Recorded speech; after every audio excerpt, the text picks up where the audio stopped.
Hello friend नमस्कार good morning मु दीपक आपण देखुचंती दीपक टीवी दुनिया। आज हेउची डिसेंबर मास 7 तारिख रविवार। चलंतु जानि नबा आज दिनर केतोटी गुरुत्वपूर्ण टॉप न्यूज अपडेट। तो प्रथम अपडेट रहिछि प्रथम रु दशम पर्यंत बदलिब बही। एथिपाई विभाग पक्षरु आरंभ होई जाइछि प्रक्रिया। विधानसभा रे एक लिखित प्रश्नर उत्तर रखी एनै बड़ सूचना दैछंती गणशिक्षा मंत्री। पाठ्यक्रम बदलाइबा पाई सरकारଙ୍କ निष्पत्ति को कटाक्ष करिसंती विरोधी। गौरीकरण पाई एहा एक योजना बोली कहिसंती बीजेडी विधायक। कांग्रेस कहिछि पाठ्यपुस्तक परिवर्तन करिवा पूर्वरु विद्यालय रे आग शिक्षक नियुक्ति करंतु। जवाब रे बीजेपी विधायक कहिसंती आगरु पिला माने मोगलंक कथा पढुथिले एबे ताहा बदलिबा दरकार। राज्य रे जातीय शिक्षा नीति लागू हेबा परे स्कूल स्तर रे पाठ्यपुस्तक बदलाइबा को निष्पत्ति नैछंती गणशिक्षा विभाग। परवर्ती खबर पाचेरी डेइले स्कूल पिला। गंजाम जिला सानखेमुंडी ब्लॉक कौड़िया ग्राम रे 5टी नोडाल हाई स्कूल रे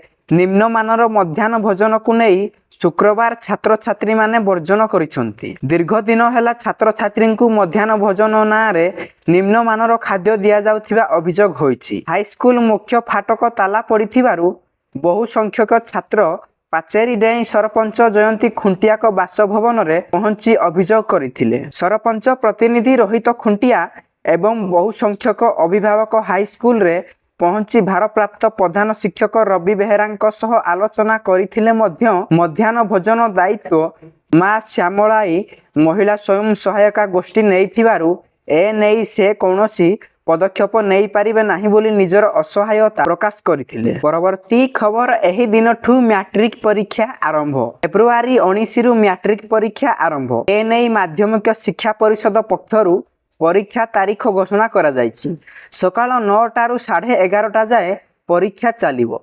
गणित परीक्षा रे छात्र छात्री को अधिक 15 मिनिट दिया जिवो। फेब्रुआरी 19 रु मार्च 2 जाए मैट्रिक परीक्षा चलिबो बोली माध्यमिक शिक्षा परिषद सूचना देछि। फेब्रुआरी 19 प्रथम दिन रे छात्र छात्री मातृभाषा परीक्षा देबे और 21 रे इंग्रजी, 23 रे संस्कृत और हिंदी, 25 रे विज्ञान परीक्षा, 27 रे सामाजिक विज्ञान, मार्च 2 रे गणित परीक्षा रहिछि। परवर्ती खबर एमानंकर कटिबो राशन कार्ड। राशन कार्ड हिताधिकारी पाई बड़ सूचना। लगातार 6 मास धरी राशन सामग्री न उठाउथिले कटिजीव राशन कार्ड। ओडिशा एवं अन्य राज्यरू निज आधार कार्ड व्यवहार करी राशन कार्ड हटाइथिले और राशन उठाइथिले कटिजीव राशन कार्ड। आधार सर्वे रे मृत व्यक्ति चिन्हट होइथिले सेमानंकु चिन्हट करी तर्जमा करुछंती सरकार। सेपटे राज्य रे 97,40,114 परिवारर 3,25,88,879 सदस्य सरकारंक ठारू राशन कार्ड रे चाउल पाउचंती। उभय राज्य और जातीय खाद्य सुरक्षा योजना रे मिलुछि मागणा चाउल। तेबे अयोग्य हिताधिकारी को बाद देबाकू सरकार राशन कार्ड जांच करुछंती। खाद्य जोगाण और खाउटी कल्याण मंत्री कृष्णचंद्र पात्र से कहिसंती जेउ राशन कार्डधारी माने गत 6 रु 12 मास धरी लगातार राशन सामग्री उठाण करिनाहंती सेमानंकर राशन कार्ड कटिबो। सही भली जेउ माने निज आधार नंबर व्यवहार करी ओडिशा एवं अन्य कौनसी राज्यरू समांतराल भावे राशन कार्ड हटाई राशन सामग्री उठाउछंती सेमानंकर मध्य राशन कार्ड कटि जीवो। परवर्ती खबर पंचायत ऑफिस को स्थानांतर हेबो पोस्ट ऑफिस। राज्यर प्रति पंचायत ऑफिस को पोस्ट ऑफिस शाखा गुड़िक स्थानांतरित हेबो।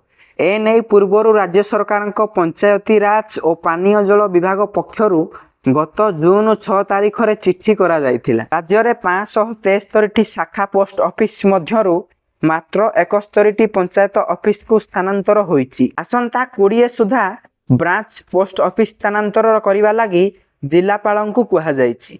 ए संपर्क रे गत बुधवार पंचायती राज विभागर अतिरिक्त सचिव सूर्य नारायण दास राज्यर सबु जिलापालंकु चिट्ठी लेखि कहिसंती गत मास 25 तारिख रे ओडिशार मुख्य पोस्टमास्टर जनरल को चिट्ठी मुताबक राज्यर ब्रांच पोस्ट ऑफिस प्रति पंचायत बिल्डिंग किंबा सीसीएस सेंटर, सरकारी स्कूल, अंगनवाड़ी केंद्र, पीएचई किंबा सीएचसी रे स्थानित करिवा लागि व्यवस्था करा जाउ।